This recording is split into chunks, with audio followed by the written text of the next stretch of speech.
새벽기도에 나오신 성도 여러분을 예수님의 이름으로 환영합니다. 마음 모아 샘물의 기도를 하나님께 드립니다. 먼저 우리 믿음을 고백합니다.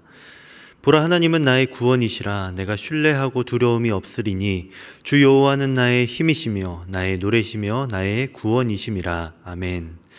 우리의 구원과 힘이 되시는 전능하신 하나님, 주님만이 우리의 도움이시니 주의 이름을 높여 찬양합니다.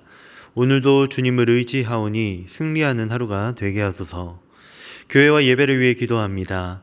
여호와를 찬송할 것은 극히 아름다운 일을 하셨음이니 이를 온 땅에 알게 할지어다. 아멘. 우리 예배를 받으시는 하나님, 샘물의 예배가 오직 살아계신 하나님만 높이고 찬양하는 참된 예배가 되게 하소서. 온 교회가 하나님의 임재를 경험하게 하시고 주님께서 행하신 일들을 고백하며 기쁨으로 주님을 예배하게 하소서. 샘물에 세우신 일꾼들을 성령으로 충만하게 하시고 예수 행복, 예수 사랑으로 사람을 남기는 샘물이 되게 하소서. 목장과 성도를 위해 기도합니다. 그때의 저는 자는 사슴같이 뛸 것이며 말 못하는 자의 혀는 노래하리니 이는 광야에서 물이 솟겠고 사막에서 시내가 흐를 것임이라. 아멘.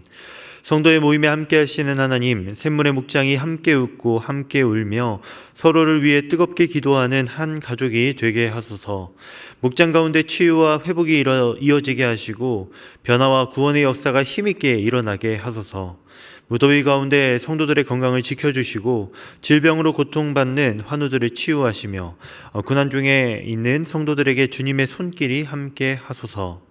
다음 세대와 여름 사역을 위해 기도합니다. 내 시대에 평안함이 있으며 구원과 지혜와 지식이 풍성할 것이니 여호와를 경외함이 내 보배니라. 아멘. 샘물의 다음 세대를 복주시는 하나님, 샘물의 자녀들이 어릴 때부터 말씀을 배워 하나님을 아는 지식이 풍성하게 하시고 구원에 이르는 지혜를 얻게 하소서. 말씀을 사랑하고 말씀에 순종하며 하나님을 경외하는 믿음의 세대가 되게 하소서.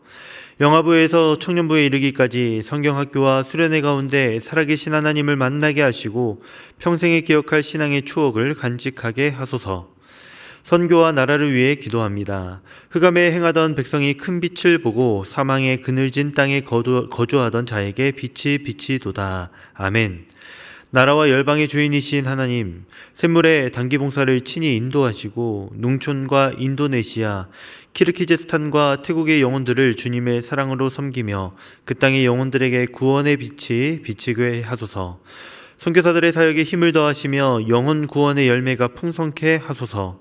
이 나라가 거짓과 탐욕, 음란의 죄를 회개하게 하시고 법치가 바르게 시행되며 공평과 정의가 실현되는 나라가 되게 하소서.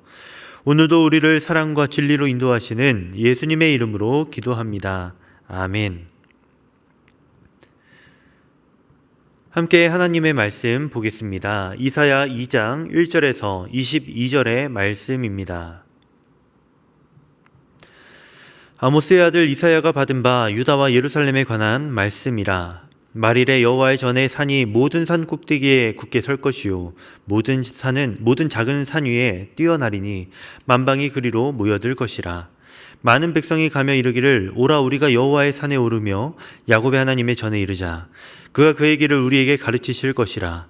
우리가 그 길로 행하리라 하리니 이는 율법이 시온에서부터 나올 것이요 여호와의 말씀이 예루살렘에서부터 나올 것임이니라. 그가 열방 사이에 판단하시며 많은 백성을 판결하시리니 무리가 그들의 칼을 쳐서 보습을 만들고 그들의 창을 쳐서 낫을 만들 것이며 이 나라와 저 나라가 다시는 칼을 들고 서로 치지 아니하며 다시는 전쟁을 연습하지 아니하리라. 야곱 족속아, 오라, 우리가 여호와의 빛에 행하자. 주께서 주의 백성 야곱 족속을 버리셨음은 그들에게 동방 풍속이 가득하며 그들이 블레셋 사람들 같이 점을 치며 이방인과 더불어 손을 잡아 언약하였음이라. 그 땅에는 은금이 가득하고 보화가 무한하며 그 땅에는 마필이 가득하고 병거가 무수하며 그 땅에는 우상도 가득하므로 그들이 자기 손으로 짓고 자기 손가락으로 만든 것을 경배하여 천한 자도 절하며 귀한 자도 굴복하오니 그들을 용서하지 마옵소서. 너희는 바위 틈에 들어가며 진토에 숨어 여호와의 위엄과 그 광대하심의 영광을 피하라. 그날에 눈이 높은 자가 낮아지며 교만한 자가 굴복되고 여호와께서 홀로 높임을 받으시리라. 대저 만군의 여호와의 날이 모든 교만한 자와 거만한 자와 자고한 자에게 임하리니 그들이 낮아지리라.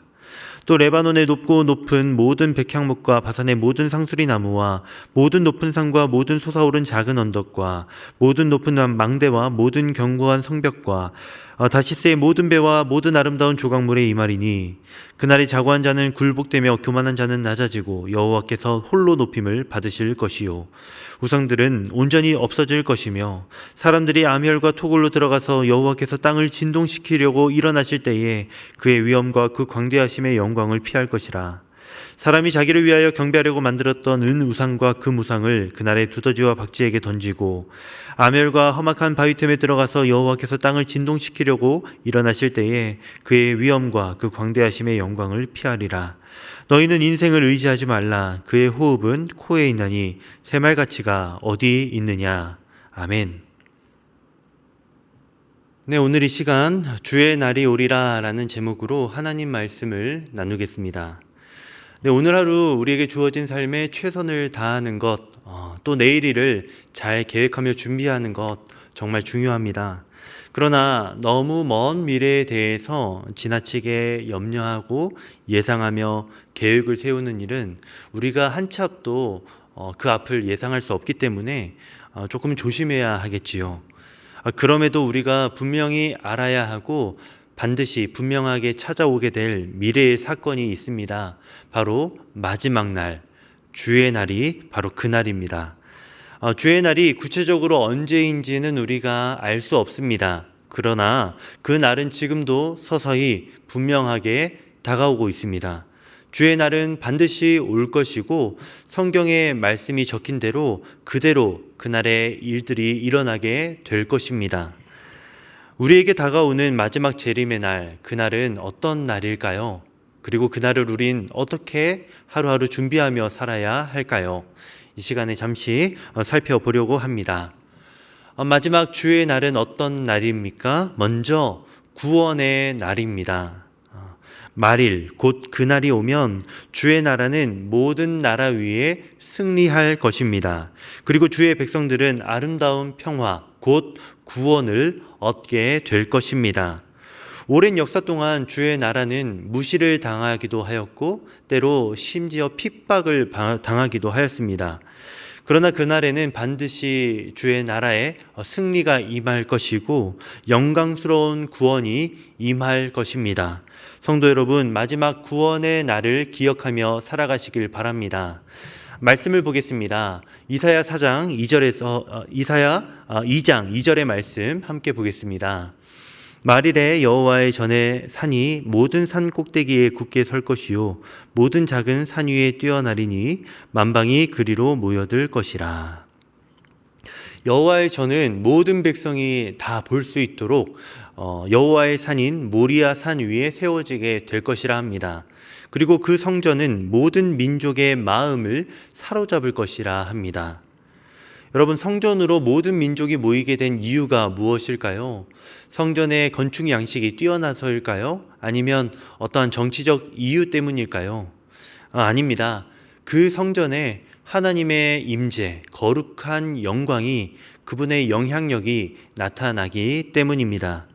세상 가운데 숨겨놓으셨던 주의 거룩한 영광이 하나님의 임재로 인해 온 열방 가운데 밝히 드러나게 되는 것이죠. 그리하여서 이때까지 외면하던 세상 사람들이 전부 그 빛을 따라 성전으로 모이게 되는 겁니다. 그럼 더 구체적으로 하나님의 임재는 어떻게 나타나게 될까요? 오늘 4절의 말씀은 마지막 날 평화가 어떻게 임하게 될 것인지, 어떤 모양으로 나타나게 될지 우리에게 보여줍니다. 무리가 그들의 칼을 쳐서 보습을 만들고 그들의 창을 쳐서 낫을 만들 것이며 이 나라와 저 나라가 다시는 칼을 들고 서로 치지 아니하며 다시는 전쟁을 연습하지 아니하리라. 아멘. 네, 전쟁 도구가 농사 도구로서 개조됩니다.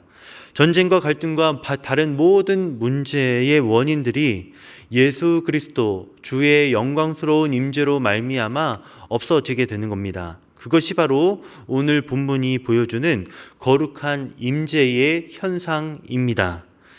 누군가에게는 이 평화로운 구원의 날이 너무나 기다려지는 날이 될 것입니다. 세계 곳곳이 전쟁으로 고통당하고 있습니다. 우크라이나와 러시아, 팔레스타인 지역, 그리고 내전을 치르고 있는 아프리카의 수많은 나라들, 그리고 최근 우리나라도 새로운 긴장 관계 속에 국민들의 걱정이 다시금 피어오르고 있습니다.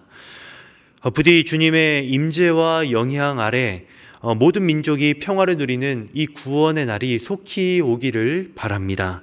그리고 그 날을 마냥 기다리기만 하는 것이 아니라 순종함으로 그 날을 준비하며 맞이하는 우리 샘물교회 되기를 진심으로 바랍니다.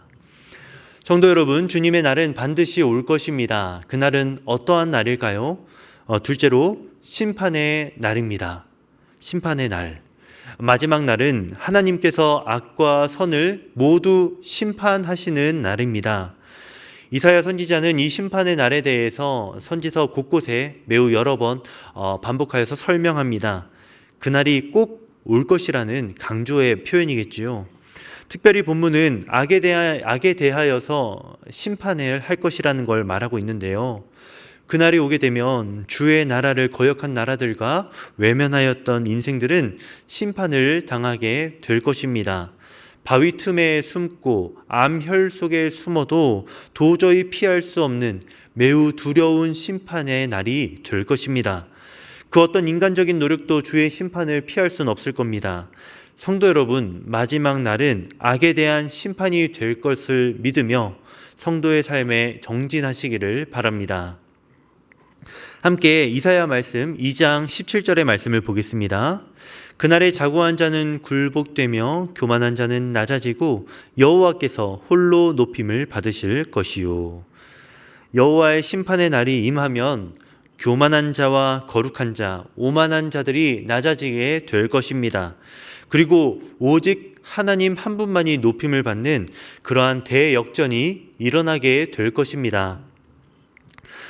저는 오늘 본문을 신약의 구원과 심판의 개념과 연결하여서 묵상하며 믿음과 삶에 대해서 다시 한번 마음을 다잡게 됩니다.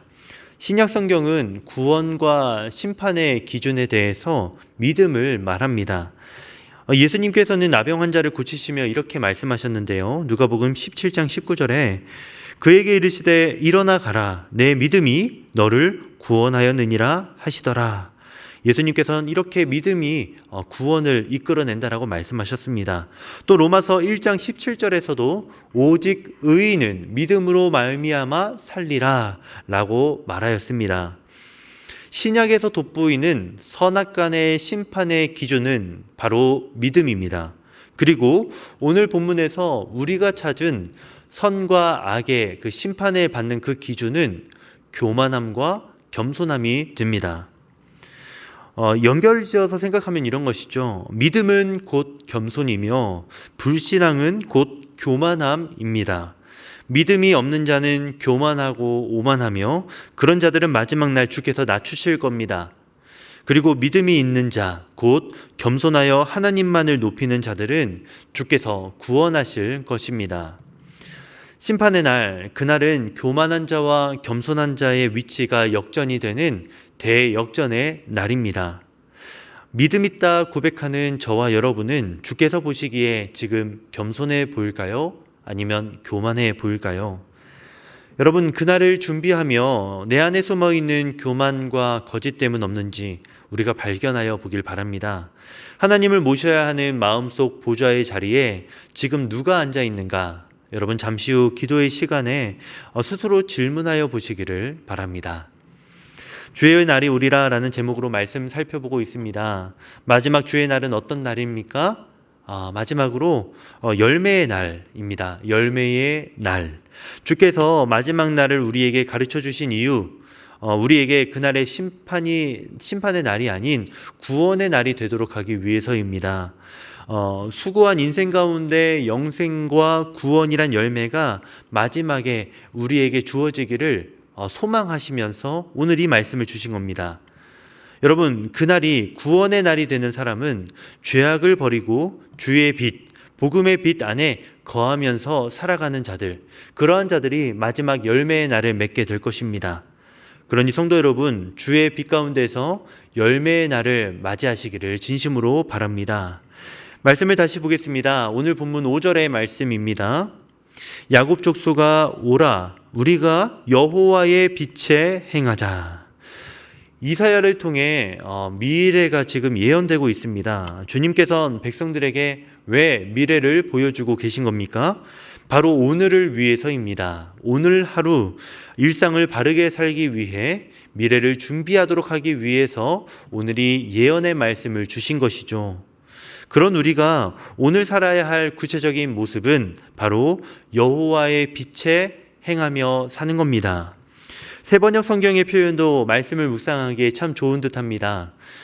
오너라 야곱 족속아, 주님의 빛 가운데서 걸어가자. 주님의 빛 가운데서 걸어가는 것, 그것이 이사야 선지자를 통해 주께서 주신 나를 지혜롭게 살아가는 것이 될 겁니다. 그럼 구체적으로 우리가 여호와의 빛 안에 거하며 사는 것, 빛 가운데서 걸어가는 것, 그것은 무엇일까요? 우리가 걸어가야 할, 안에 거해야 할 그 빛이란 무엇입니까? 우선 성경의 이 빛이 하나님의 자기 계시라는 걸 우리가 알아야 합니다. 유한한 피조물인 우리 인간에게 하나님께서 영광스러운 자신의 모습을 나타내시는 그 모습을 빛이라고 지금 성경이 표현하고 있습니다. 그럼 하나님은 우리에게 어떻게 자신을 구체적으로 나타내 보이셨습니까? 말씀으로 먼저 자신을 나타내 보이셨죠. 그리고 궁극적으로는 빛 대신 예수 그리스도를 통해서 주님은 자신을 분명히 나타내 보이고 계십니다. 우리는 요한복음을 통해 예수님이 자신을 세상의 빛으로 소개하고 계신 여러 장면들을 우리가 생각해낼 수 있습니다. 성도 여러분, 우리가 마지막 날 교만으로 인한 심판을 피하고 구원이라는 열매를 맺기 위해 어떠한 삶을 살아야 할까요? 바로 예수 그리스도 그 빛 가운데 거하며 행하며 살아가는 것입니다. 정말로 그렇습니다. 예수 그리스도 안에서 우리는 교만을 내려놓을 수 있게 됩니다. 예수님은 교만한 분이 아닌 진정한 절대적 존엄한 존재이셨죠. 그분이 우리를 위해 낮아지셨고 자신의 권위를 포기하셨습니다. 그분을 믿고 사랑하며 그 안에 사는 자는 결코 교만할 수 없습니다. 그렇게 예수 그리스도 안에서 겸손한 자에게 마지막 날 산 위에 세워진 성전을 향해 나아가게 되고 구원을 얻는 열매가 맺어지게 될 겁니다. 예수님이 다시 오실 때에 하나님의 영광의 임재는 온 열방에 밝히 드러나게 될 겁니다. 그리고 사랑으로 악을 이기신 예수님이 가져온 진정한 평화를 우리 모두가 누리게 될 것입니다. 그날을 꿈꾸며 이사야는 오늘 하루 백성들을 향해 빛 가운데 행하자고 말하는 겁니다. 이제 말씀을 맺겠습니다. 이사야와 구약 백성에게는 율법이 곧 빛이었습니다. 로마서의 표현대로 율법은 맹인의 길을 인도하며 어둠에 있는 자를 빛으로 인도하는 훌륭한 역할을 수행했습니다. 그러나 우리에게는 이제 예수님과 그분의 복음이 빛이 되었습니다. 율법과 말씀이 가리키던 참 빛, 말씀이 기대하던 구원자, 그리스도 예수님을 우리가 경험하게 되었습니다. 그러니 우리는 더욱 분명히 말씀을 지나 말씀이 관통하는 예수 복음을 누리며 그 복음 가운데 살아야 합니다. 성도 여러분, 오늘 하루 예수님과 함께 그분을 사랑하며 살아가십시오. 그런 여러분에게 마지막 날은 심판의 날이 아닌 구원의 날이요, 수고한 여러분이 열매를 맺는 아름다운 날이 될 것입니다. 성도 여러분, 복음 안에 걸어가시며 주의 날을 기쁨으로 기다리시는 저와 여러분 되기를 진심으로 바랍니다. 이 시간 우리 함께 기도하겠습니다. 주의 날을 복음 안에서 기다리는 우리들 되게 하여 달라고 마음 모아 기도하겠습니다.